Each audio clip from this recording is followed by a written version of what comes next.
여호와는 나의 목자시니 내게 부족함이 없으리로다.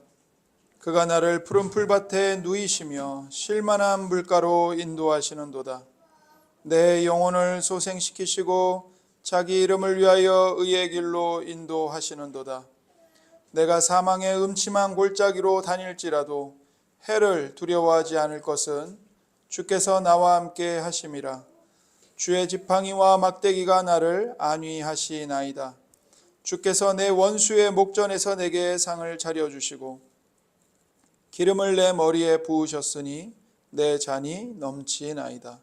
내 평생의 선하심과 인자하심이 반드시 나를 따르리니 내가 여호와의 집에 영원히 살리로다. 아멘.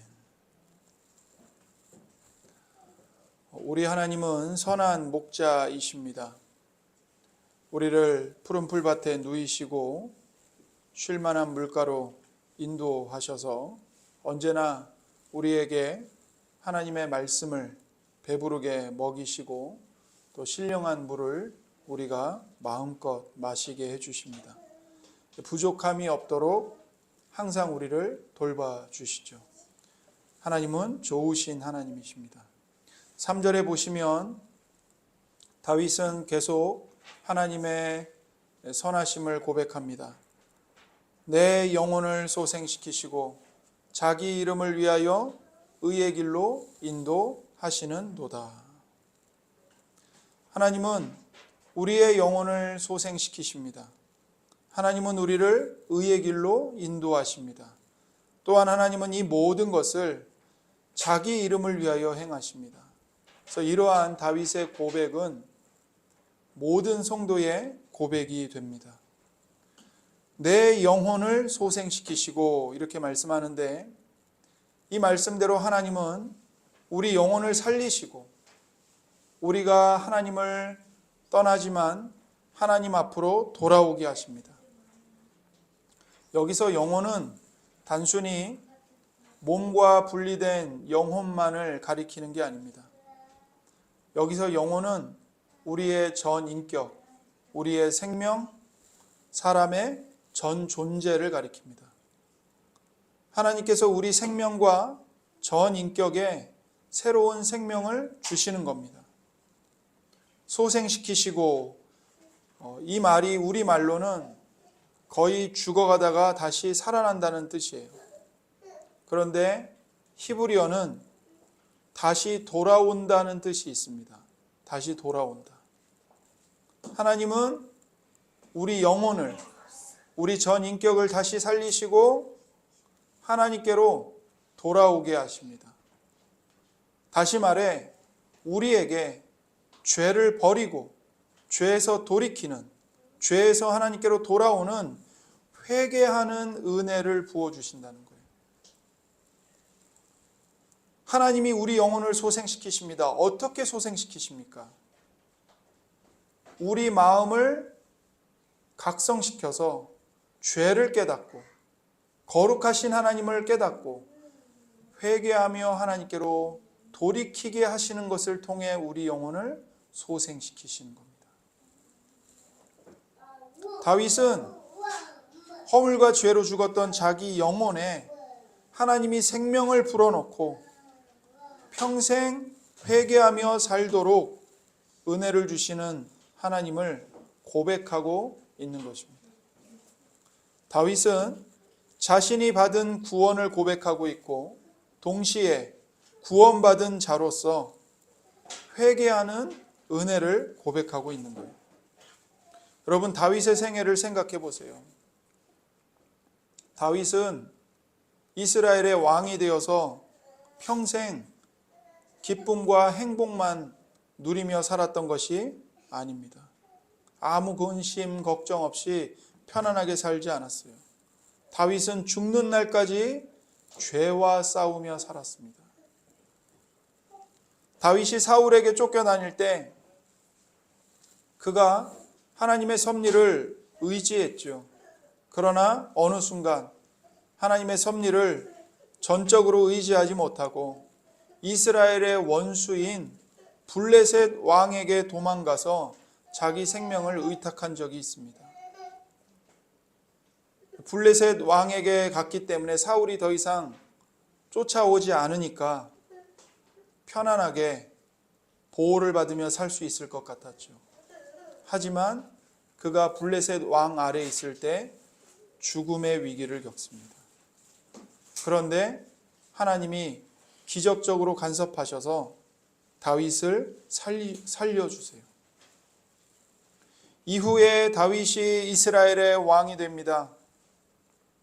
그러나 왕이 되어서 이제 하나님을 경외하며 살 줄 알았더니, 그러나 그의 생애에 매우 치명적인 범죄를 저지르게 돼요. 우리가 다 아는 죄입니다. 다윗이 환난을 겪을 때 함께 다윗을 따르며 충성했던 이 우리아의 아내인 밧세바를 빼앗아서 간음을 해요. 그리고는 밧세바가 다윗의 아들을 임신한 것을 알고 자기의 죄가 백성들에게 알려질까 봐 아주 충성스러운 부하인 우리아를 전쟁터에 내보내서 죽게 만듭니다. 다윗은 아주 자신의 죄를 계획을 잘 세워서 사람들이 알지 못하게 숨긴 줄로만 알았어요. 심지어 다윗도 자기가 저지른 그 끔찍한 죄를 잊고 살았습니다. 그러나 하나님을 속일 수는 없죠. 하나님은 1년이라는 시간을 다윗에게 주시면서 다윗이 자원하여 회개하기를 기다리셨습니다. 그러나 다윗은 하나님의 기다림을 기만했어요.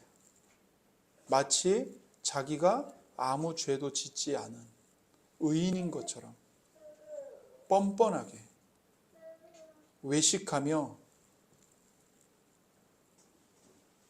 하나님을 예배했습니다. 하나님의 기다림이 끝났습니다. 하나님이 진노하십니다. 하나님께서 다윗에게 심판을 선언하십니다. 이제 너의 집에서 칼이 끊어지지 않을 것이다. 죽는 것이 끊어지지 않을 것이다. 징계하십니다. 그래서 다윗의 집에 그 이후로 칼과 죽음의 고통이 계속 이어져요. 아들이 아들을 죽여요. 아들이 딸을 겁탈해요. 심지어 어떤 아들은 아버지를 죽이고 자기가 왕이 되겠다고 반역을 일으켜요. 아들의 칼부림에 다윗이 얼마나 급하게 도망을 갔는지 신도 신지 못하고 도망을 갈 정도였어요. 그 아들이 누굽니까? 압살롬이죠. 여러분, 다윗은 분명 하나님의 사람이었어요. 하나님은 다윗을 내 마음에 맞는 사람이라고 말씀하셨어요. 성경은 다윗을 가리켜서 예수 그리스도를 예표하는 사람이라고 말씀합니다. 그러나 그런 다윗에게도 죄와 허물이 있었습니다. 그도 죄로 얼룩진 인생을 살았어요. 그런 다윗이 고백합니다. 나는 죽어 마땅한 죄인이지만 하나님께서 내 영혼을 살려주시고 회개하게 하시고 하나님께 돌아오게 하시고 하나님 앞에서 살게 하셨습니다. 이렇게 고백하는 거예요. 그 고백이 바로 내 영혼을 소생시키시고 라는 고백 속에 담긴 겁니다. 여러분, 다윗만 이러합니까? 우리 모두가 똑같죠. 우리도 한평생 죄와 싸우며 살아갑니다. 우리가 예수님을 믿어 하나님의 자녀로 구원받았지만 우리는 여전히 완악합니다. 강팍합니다. 하나님보다 죄가 더 좋습니다. 하나님보다 내 자신, 내 몸, 내 자존심, 내 자아의 욕망, 이게 더 중요해요. 그래서 끊임없이 시험과 유혹에 넘어갑니다. 내가 이러면 안 되는데, 내가 이러면 안 되는데, 내가 이러면 안 되는데 하면서 죄를 향해 넘어져요. 죄를 향해 마음이 쏠려요. 그게 우리 자신의 실체예요. 하나님께서 주신 구원의 기쁨, 소망, 확신 다 잃어버리고 낙심합니다. 체념합니다. 그럼 그렇지. 내가 무슨 그렇게 성경 읽고 기도하겠다고 작심해놓고 거 봐. 며칠이나 가. 그냥 이렇게 살다 죽는 거야. 뭐 다 이렇게 그냥 고만고만하게 살며 가는 거지. 뭘 열심을 내. 그렇게 체념하며 살아가요. 그러나 그럴지라도 우리는 체념하지만 하나님은 우리를 단 한 번도 포기하신 적이 없습니다. 버리신 적이 없어요. 로마서 5장 8절입니다. 함께 읽겠습니다. 우리가 아직 죄인 되었을 때에 그리스도께서 우리를 위하여 죽으심으로 하나님께서 우리에 대한 자기의 사랑을 확증하셨느니라. 에베소서 2장 1절부터 5절입니다. 그는 허물과 죄로 죽었던 너희를 살리셨도다. 그때에 너희는 그 가운데서 행하여 이 세상 풍조를 따르고 공중의 권세 잡은 자를 따랐으니 곧 지금 불순종의 아들들 가운데서 역사하는 영이라. 전에는 우리도 다 그 가운데서 우리 육체의 욕심을 따라 지내며 육체와 마음에 원하는 것을 하여 다른 이들과 같이 본질상 진노의 자녀이었더니 긍휼이 풍성하신 하나님이 우리를 사랑하신 그 큰 사랑을 인하여 허물로 죽은 우리를 그리스도와 함께 살리셨고 너희는 은혜로 구원을 받은 것이라. 여러분, 로마서 5장 말씀을 보세요. 우리가 아직 죄인 되었을 때에 그리스도께서 우리를 위하여 죽으셨습니다. 그리스도께서 우리를 위하여 죽으심으로 하나님께서 우리에 대한 하나님의 사랑을 확증해 보여주셨어요. 에베소서 2장에 보면 우리는 다 허물과 죄로 죽었던 자들입니다.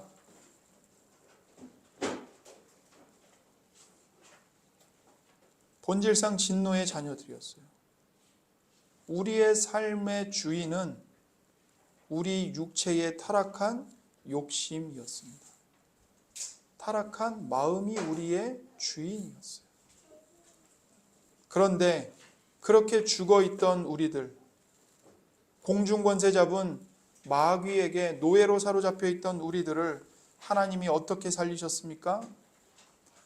우리를 대신하여 죽으신 예수 그리스도와 함께 우리를 살려주셨습니다. 우리가 잘해서가 아니죠. 우리가 하나님께 뭘 갖다 바쳐서가 아니죠. 하나님의 전적인 은혜로 구원을 받은 겁니다.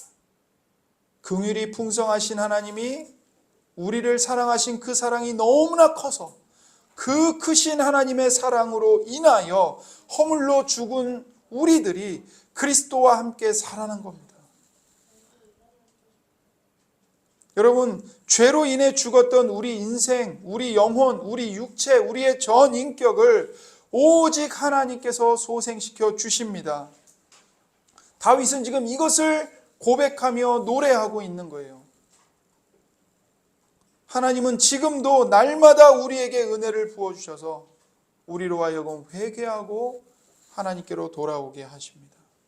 심판날에 이를 때까지 그 크신 하나님의 은혜를 우리에게 계속 부어주십니다. 여러분, 진짜 복이 뭡니까? 진짜 복.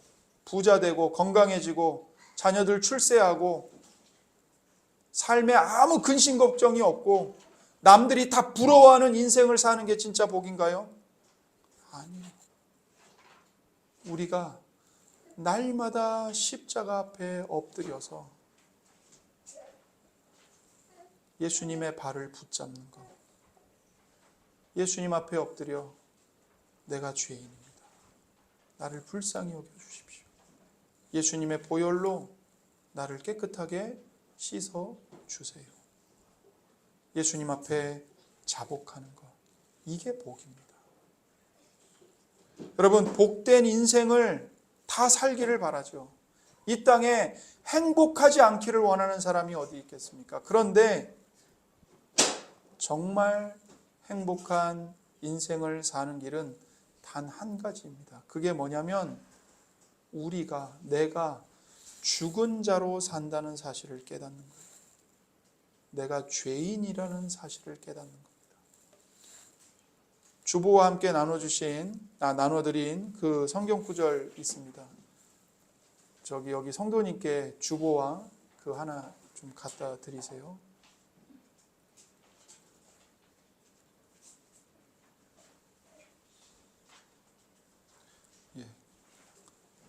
그 성경 구절에 누가복음 18장 13절 말씀입니다.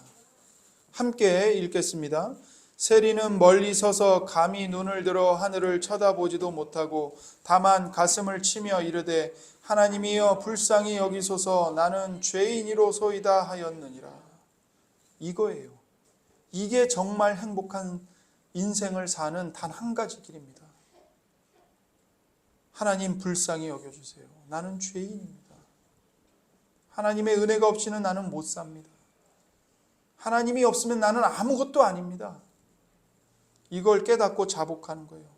내가 죄인이라는 것을 알고 자기 자신에 대해서 깊이 절망하는 것, 그것에서부터 예수님을 만나는 행복의 문이 열리는 겁니다. 사랑하는 성도 여러분, 예수님을 만나십시오. 어떻게 만날까요? 자기 자신에게 먼저 절망하십시오. 나는 내가 계획한 바는 할 수 있는데요. 난 내가 노력해서 지금까지 내 인생을 이루어 왔는데요. 자수성가했는데요. 그렇지 않습니다. 여러분이 그렇게 자수성가할 수 있도록 강한 의지를 주시고 정말 필요한 때에 필요한 사람을 만나게 해주시고 정말 그 적절한 타이밍에 한 걸음을 내디딜 수 있도록 문을 열어주신 분이 계십니다. 보이지 않는 여러분을 돕는 하나님의 손이 없었다면 저는 한 걸음도 내딛지 못하는 사람들입니다. 수많은 사람들이 자신이 부패한 죄인임을 자각하지 못하고 살아가요. 하나님의 은혜로 용서받아야 할 필요성을 모릅니다. 내 영혼이 지금 죽어 있어서 살아나야 함을 인식하지 못해요. 그래서 인생이 비참하고 불쌍합니다. 그것을 인식하지 못하기 때문에 돈, 성공, 지식, 쾌락 더 많이 소유하는 것에 환장하면서 불에 달라드는 불나방처럼 사는 거예요. 사랑하는 성도 여러분, 영혼이 소생되어야 합니다. 그런데 이것을 알지 못한 채 사는 것은 마치 내 몸에 지금 암세포가 퍼져가고 있는데 이걸 못 느끼는 거예요. 그것과 같아요.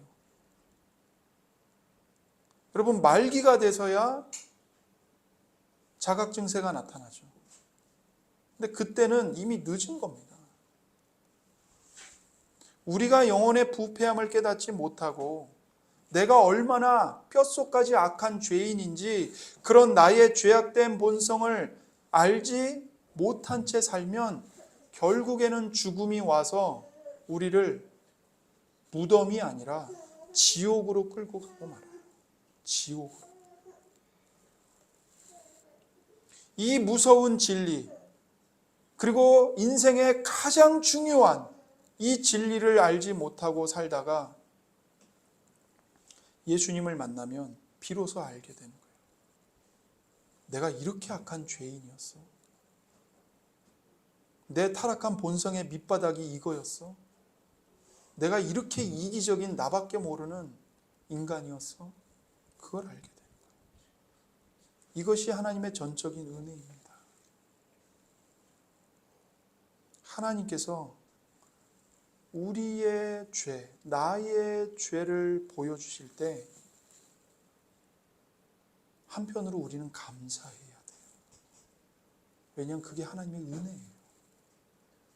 그 은혜로 내 죄를 보지 못했다면 우리는 다 자기 잘난 맛에 교만을 떨며 살았을 거예요. 그런데 하나님의 은혜가 우리에게 임하고 내가 얼마나 흉악한 죄인인지를 보여주셨기 때문에 십자가 앞에 날마다 엎드리고 십자가를 붙들고 사는 행복을 맛보며 사는 거죠. 하나님께서는 십자가에서 흘리신 예수 그리스도의 피로 우리의 모든 더러움을 깨끗하게 씻어주십니다. 우리의 죽었던 영혼을 다시 살리십니다. 우리는 자기 영혼을 스스로 소생시킬 수 없어요. 오직 하나님만이, 예수 그리스도만이, 성령 하나님만이 우리 영혼을 소생시키십니다. 썩은 고기가 있어요. 썩은 고기가 있는데 그 썩은 고기를 냉장고에 넣어 보십시오. 썩어서 악취가 나는 생선이 있어요. 그거를 김치 냉장고에 넣어 보세요. 아무리 신선하고 아무리 오랫동안 보관해 줄 수 있는 냉장고라 할지라도 썩은 고기, 썩은 생선을 넣으면 그게 살아납니까? 살릴 수 있어요? 못 살려요. 절대 그럴 수 없습니다. 그런데 이 중요한 사실을요, 모든 사람이 망각한 채 살아가요. 영혼이 부패했어요. 영혼이 썩었다고요. 근데 그 영혼을 냉장고에 넣어보세요. 살아나요? 바꿔 말하면 그 죽은 영혼을, 본성이 죄로 죽었는데 아무리 공부시키고 유복한 환경에 살게 하고 제도를 바꾸고 정치를 바꾸고 그러면 죽은 영혼이 살아납니까? 우리 영혼이 죽었는데 우리가 미국 가서 살고 유럽에 가서 살면, 선진국에 가서 살면 죽은 우리 영혼이 살아나나요? 절대로 그렇지 않습니다. 여러분, 돈을 많이 줘보십시오. 돈을 많이 주면 죄를 안 짓습니까? 인간의 문제는 하나님을 떠난, 하나님을 멸시하는 죄의 문제이지 가난과 결핍과 환경의 문제가 아닙니다. 예수님을 만나서 용서를 받은 영혼인가? 예수님의 피로, 하나님의 말씀으로, 성령님의 능력으로 영혼이 회개하고 하나님께 돌아왔는가? 이게 핵심인 거예요. 하나님은 우리 영혼을 살리시고 이제 의의 길로 인도하십니다. 3절을 보십시오. 내 영혼을 소생시키시고 자기 이름을 위하여 의의 길로 인도하시는 도다. 내 영혼을 소생시키시고 어디로 인도하신다고요? 의의 길로. 의의 길로 인도하신대요. 구원은 죄 용서받고 끝나는 것이 아닙니다. 구원은 죄 용서가 전부가 아닙니다. 구원에는 목적이 있고 방향성이 있어요. 하나님이 애굽에서 종살이하던 이스라엘을 애굽에서 건져 주셨습니다. 나오게 하셨습니다. 그게 끝이 아니죠. 왜 애굽에서 끄집어내셨어요? 가나안으로 데리고 들어가시려고요. 마찬가지입니다. 십자가에 못 박히신 예수 그리스도의 대리 속죄의 사역으로 우리 영혼이 회개했어요. 소생되었어요. 왜요? 왜 우리를 회개하게 만드시고 우리를 깨끗하게 씻어주시고 우리 영혼을 다시 살리셨습니까? 의의 길을 걸어가라고. 하나님의 자녀답게, 거룩한 하나님의 백성답게 하나님의 말씀을 사랑하고 하나님의 말씀에 순종하며 내 뜻이 아니라 아버지의 뜻이 이루어지게 하옵소서, 내 원대로 하지 마시옵고 아버지의 원대로 행하시옵소서, 그 의의 삶을 살아가라고 우리를 소생시켜 주신 거죠. 의의 길을 걸어가야 합니다. 그런데 하나님은 우리 힘으로 너희가 스스로 알아서 가라고 하시는 거 아닙니다. 내가 너 깨끗하게 해줬고 네 영혼 소생시켜줬어. 이제는 네가 알아서 하는 거야. 가다가 쓰러지면 난 몰라. 아니요. 그게 아닙니다. 하나님께서 직접 우리를 의의 길로 인도하십니다. 하나님이 한시도 우리를 떠나지 않으십니다. 쓰러진 우리를 다시 일으켜 세우십니다. 어디로 가야 할지 몰라서 막막하고 주저주저하고 하나님 나도 모르겠습니다 하고 주저앉아 있을 때 하나님이 우리가 가야 할 길을 말씀의 빛으로 밝히 보여주십니다. 우리를 친히 인도해 주십니다. 세상의 많은 지도자들은 앞에 가면서 인도하는 게 아니라 뒤에 왕의 자리에 앉아서 명령만 내립니다. 자기는 하나도 행하지 않으면서 밑에 있는 사람들만 종처럼 부려먹죠. 자기는 가보지 않은 길이면서 아무 힘도 없고 연약한 사람들을 먼저 보냅니다. 사는 길인지 죽는 길인지. 우리 주님은 그렇게 하지 않으십니다. 목자이십니다. 목자는 가장 맨 앞에 먼저 걸어갑니다. 죽을 길도 먼저 걸어가시고 양식이 없고 물이 없는 길도 먼저 걸어가시고 광야길도 먼저 걸어가십니다. 그러면서 우리에게 끊임없이 말씀하십니다. 괜찮다. 내가 너희와 함께하고 있다. 내가 너보다 먼저 앞서 건너가면서 너가 어디서 쉬어야 할지, 네가 어디서 잠을 자야 할지, 네가 어디서 뜨거운 햇빛을 피해 그늘에서 쉬어야 할지, 네가 어디서 풍성한 양식을 먹어야 할지, 시원한 샘물을 마셔야 할지 내가 미리 가면서 다 살펴보고 있다. 지금 힘들지만 나만 믿고 나를 따라와라. 아무 걱정하지 말아라. 우리에게 말씀하시며 위안을 주십니다. 하나님이 우리를 의의 길로 인도하세요. 그런데 하나님께서 우리를 의의 길로 인도하시기 위해 하나님이 우리를 위해 행하신 일이 하나 있습니다. 그게 뭐냐면 당신의 유일한 아들 예수 그리스도를 보내어 예수님으로 하여금 우리의 모든 죄를 대리속죄하도록 하셨다는 겁니다. 그래서 하나님은 예수 그리스도의 대리속죄의 은혜를 통해서 우리를 의의 길로 인도하세요. 여러분 잊지 마세요. 우리의 영혼을 허물과 죄로 죽었던 우리 영혼을 다시 살리시는 하나님의 일하심도 예수님의 십자가입니다. 고난이에요.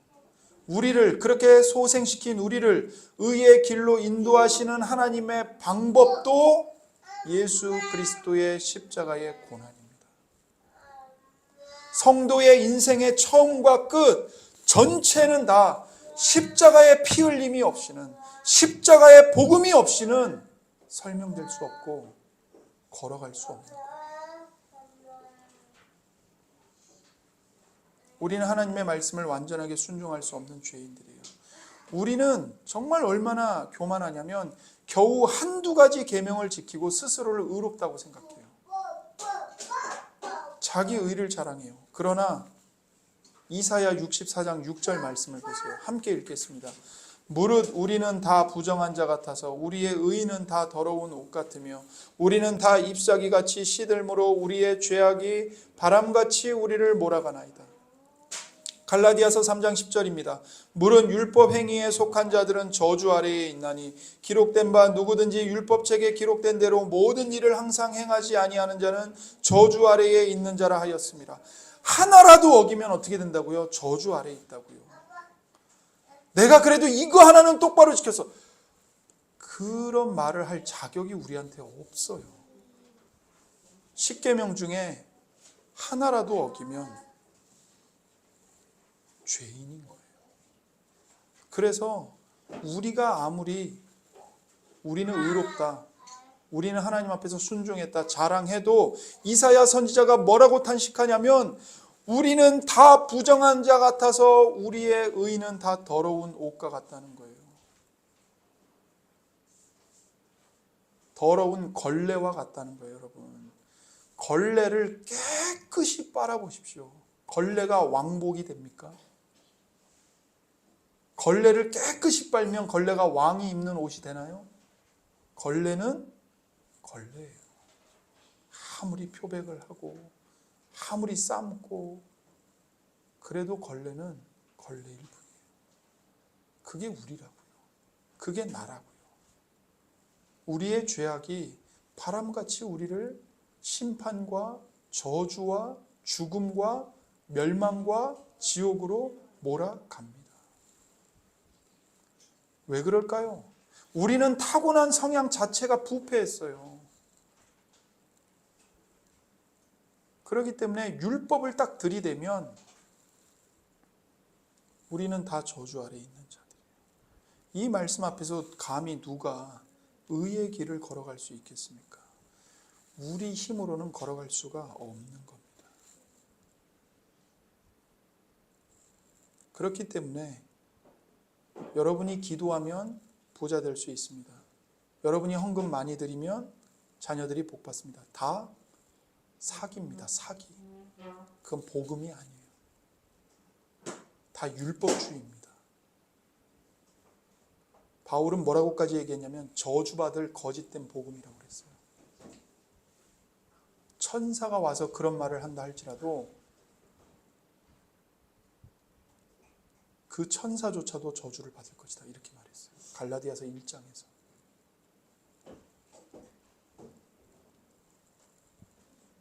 우리가 할 수 없어요. 그래서 우리가 스스로는 의의 길을 걸어갈 수 없기 때문에 하나님이 예수님을 보내주신 거예요. 예수님이 메시아로서 공적인 사역을 처음 시작하실 때 하신 일이 있어요.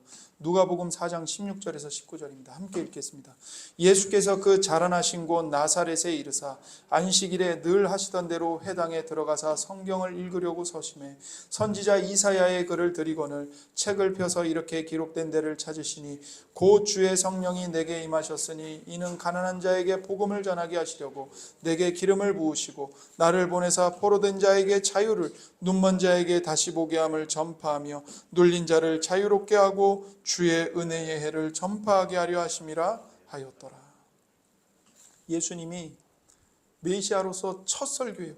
그때 뭐라고 말씀하시면 이사야 61장 1절부터 3절 말씀으로 설교하시는데 한마디로 예수님이 은혜의 해를 선포하러 오셨다는 거예요. 은혜의 해는 뭡니까? 희년이 희년, 기쁨의 해. 여러분 이스라엘에는 안식년이 있죠. 7년마다 안식년을 맞이해요.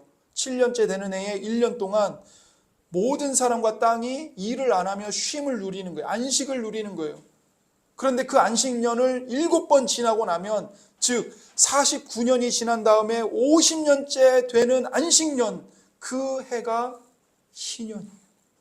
그 50년째 안식년에는 모든 빚을 공짜로 탕감받습니다. 모든 빚을. 내가 빚져서 하나님으로부터 받은 기업인 땅까지 다 빼앗겼어요. 근데 그 모든 기업, 땅을 공짜로 돌려받게 되는 거예요. 되찾게 되는 거예요. 1원도 안 갚아도 돼요. 어떻게 이게 가능해요? 하나님의 은혜요. 그래서 은혜의 해예요. 기쁨의 해예요. 희년이에요. 그런데 예수님이 그 희년을 가져오셨대요. 어떻게 해요? 예수님이 우리의 모든 죄의 빚을 대신 갚아 주시러 오셨다는 거죠. 우리 죄로 빼앗긴 자유, 우리의 생명, 우리의 모든 기업, 이것을 예수님이 오셔서 다시 되찾아 주신다는 거예요. 그걸 지금 선포하고 계신 거예요. 그래서 로마서 3장 21절부터 26절입니다. 함께 읽겠습니다. 이제는 율법에 의해 하나님의 한 의가 나타났으니 율법과 선지자들에게 증거를 받은 것이라. 곧 예수 그리스도를 믿음으로 말미암아 모든 믿는 자에게 미치는 하나님의 의인이 차별이 없느니라. 모든 사람이 죄를 범하였음에 하나님의 영광에 이르지 못하더니 그리스도 예수 안에 있는 속량으로 말미암아 하나님의 은혜로 값없이 의롭다 하심을 얻은 자 되었느니라. 이 예수를 하나님이 그의 피로써 믿음으로 말미암는 화목제물로 세우셨으니 이는 하나님께서 길이 참으시는 중에 전의 죄를 간과하심으로 자기의 의로우심을 나타내려 하심이니 곧 이때에 자기의 의로우심을 나타내사 자기도 의로우시며 또한 예수 믿는 자를 의롭다 하려 하심이라. 여러분 여기 보세요. 이제는 율법 외에 하나님의 한 의가 나타났대요. 그 의가 누굽니까? 예수 그리스도. 그리스도 예수 안에 있는 하나님의 의. 그 의로 우리를 의롭게 만들어 주신대요. 율법의 의는 뭐죠? 율법을 하나도 빼놓지 말고 다 지켜야 얻을 수 있는 의예요. 하나라도 어기면요 죄인이고 저주 아래 있는 거예요. 그런데 하나님이 율법 대신에 또 다른 한 의를 주셨어요. 바로 예수 그리스도죠. 그 그리스도께서 우리를 대신하여 율법의 모든 의를 하나도 빼놓지 않고 완전하게 완벽하게 영원히 단번에 순종해 버리셨어요. 그리고는 예수님이 이루신 그 율법의 의를 우리에게 믿음을 통해 다 선물로 주시는 거예요. 이제 다 네 거다. 내 것이 네 거고 네 게 내 거다. 뭔 말입니까? 예수님의 의는 나의 의가 되고 나의 죄는 예수님의 죄가 되어 예수님이 우리의 죄가 되어 십자가에서 저주를 받아 죽으셨다고요.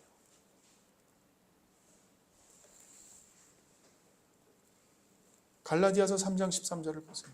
갈라디아서 3장 13절 함께 읽겠습니다.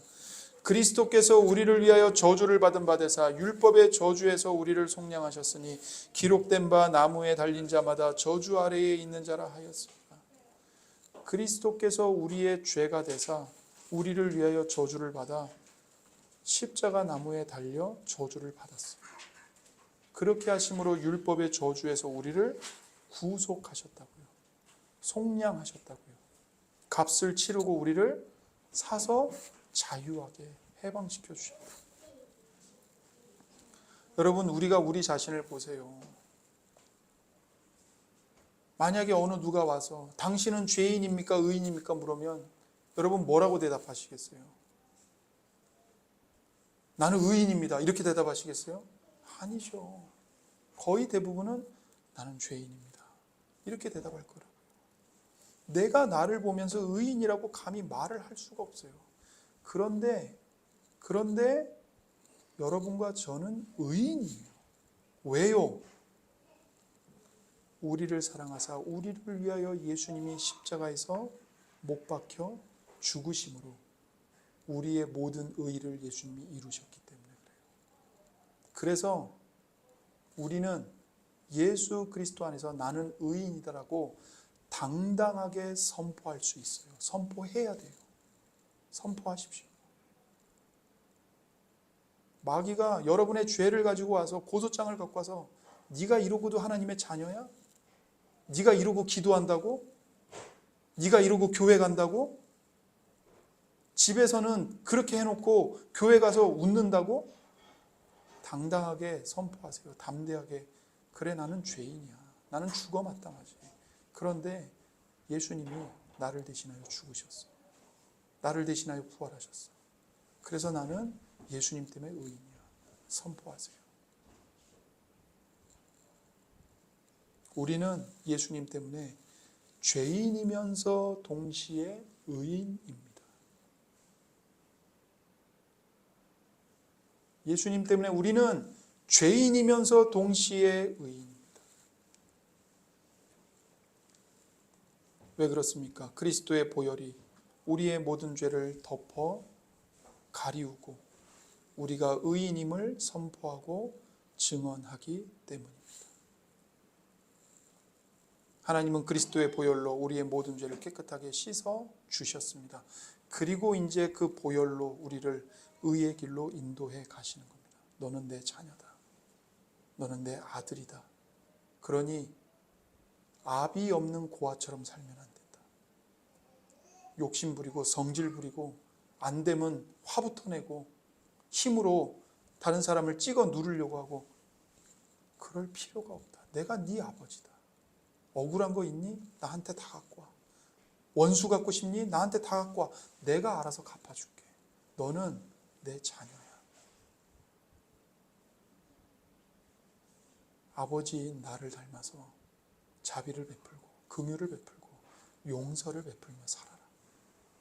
의의 길로 우리를 인도하시는 거예요.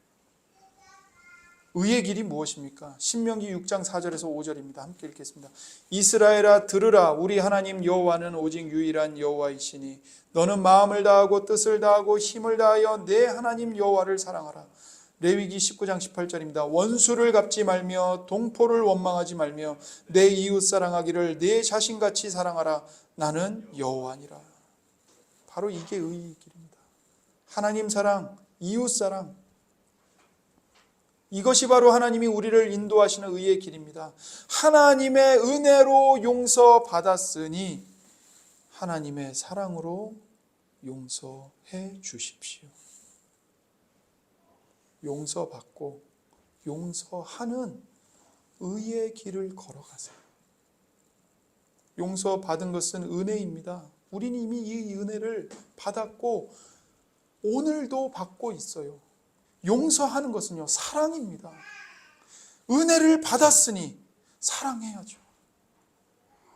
먼저 용서받은 자로서 사랑하는 의의 길을 걸어가십시오. 여러분의 배우자를 용서하십시오. 여러분의 자녀를 용서하십시오. 여러분의 부모님을 용서하십시오. 여러분이 만나는, 여러분을 괴롭히는 사람들을 용서하십시오. 다른 사람들을 따뜻하고 넉넉하게 받아주십시오. 특별히 이 교회 공동체로 불러 한 몸을 이루게 하신 우리 모두 서로가 서로를 용서하십시오. 서로의 허물과 죄를 봤을 때 미운 소리를 할 것이 아니라 기다려 주십시오. 하나님은 하나님의 이름을 위하여 우리를 의의 길로 인도하십니다. 내 영혼을 소생시키시고 자기 이름을 위하여 의의 길로 인도하십니다. 하나님은 하나님의 이름을 위하여 우리를 다시 새롭게 하시고 구원하셨어요. 하나님의 이름을 위하여. 우리는 너무나도 쉽게 생각합니다. 내 행복을 위하여. 하나님은 내 행복을 위해 존재하시는 분. 아니요. 하나님의 이름을 위하여 우리를 새롭게 하시고 구원하신 겁니다. 그렇기 때문에 우리 인생의 최고의 기도 제목과 최고의 소원은 무엇이어야 하냐면 하나님의 이름에 합당한 영광을 받으소서. 예수님이 가르쳐 주신 대로 아버지의 이름이 거룩히 여김을 받으소서. 이것이 우리의 최고의 기도 제목이요 소원이 되어야 합니다. 하나님의 이름 때문에 마귀는 절대로 교회를 죽이지 못하고 성도의 영혼을 하나도 빼앗아가지 못합니다. 마지막 심판날까지 하나님은 교회를, 성도를 보존하실 것입니다. 왜요? 교회는 하나님의 이름과 영광을 위해 존재하기 때문입니다. 하나님은 변치 않는 사랑으로 우리를 지키십니다. 하나님은 창세전부터 우리를 예정하셨습니다. 우리에게 언약을 주셨습니다. 예수 그리스도와 믿음으로 한 몸 되게 하셨습니다. 그리스도와 교회의 연합을 누구도 끊을 수 없습니다. 그리스도께서 하늘 보좌 오른편에서 계속해서 날마다 지금도 우리를 위해 간구하고 계십니다. 하나님의 성령님이 우리 안에 거하사 우리를 보호하고 계십니다. 우리를 보존하고 계십니다. 참 신자들은 절대로 은혜의 상태에서 떨어질 수 없습니다. 성도들도 죄 지을 수 있고 넘어질 수 있어요. 그러나 하나님 때문에, 하나님의 성령 때문에 절대로 은혜에서 떨어지지 않습니다. 하나님의 능력에 의해 믿음으로 말미암아 구원의 날까지 보존되는 것이 성도가 받은 영원한 운명이요 안전입니다. 하나님의 사랑과 예수님의 중보의 은혜와 성령님의 교통하심이 하나님의 이름을 위하여 우리를 의의 길로 인도하고 계십니다. 마지막 날에 우리가 이 땅에서 하나님을 위해, 교회를 위해 행한 작은 헌신, 고난 중에서도 믿음을 지킨 신실함에 하나님이 상 주시고 칭찬하실 것입니다. 실은 우리가 잘한 게 아닙니다. 우리 속에서 하나님이 친히 행하신 일입니다. 그런데도 불구하고 상을 우리에게 베풀어 주십니다. 너 잘했다. 하나님이 하신 일인데, 예수님이 하신 일인데, 성령 하나님이 우리 안에서 행하신 일인데 너 정말 잘했다. 너 정말 잘 견뎠다. 너 정말 잘 참았다. 이 모든 것이 하나님의 은혜예요, 여러분. 하나님께 감사하십시오. 기뻐할 일이 하나도 없습니까? 하나님을 기뻐하십시오, 하나님을. 하나님 안에서 하나님으로 최고로 만족하십시오. 이것이 하나님을 영화롭게 하는 것입니다. 내 영혼을 소생시키시고 자기 이름을 위하여 의의 길로 인도하시는도다. 아멘입니다. 우리를 소생시키시고 우리를 하나님의 이름을 위해 의의 길로 인도하시는 예수님 앞에 나아가 이 시간 함께 기도하겠습니다. 이 시간 기도할 때 하나님, 허물과 죄로 죽었던 제 영혼을 소생시켜 주옵소서. 또한 우리 영혼을 소생시켜 주셔서 감사합니다. 하나님의 이름을 위하여 예수님의 대리속죄의 은혜로 우리를 의의 길로, 하나님 사랑하고 이웃 사랑하는 의의 길, 하나님의 거룩한 자녀답게 살아가는 의의 길, 말씀을 기뻐하고 말씀에 순종하며 살아가는 의의 길로 우리를 인도해 주옵소서. 함께 기도하겠습니다.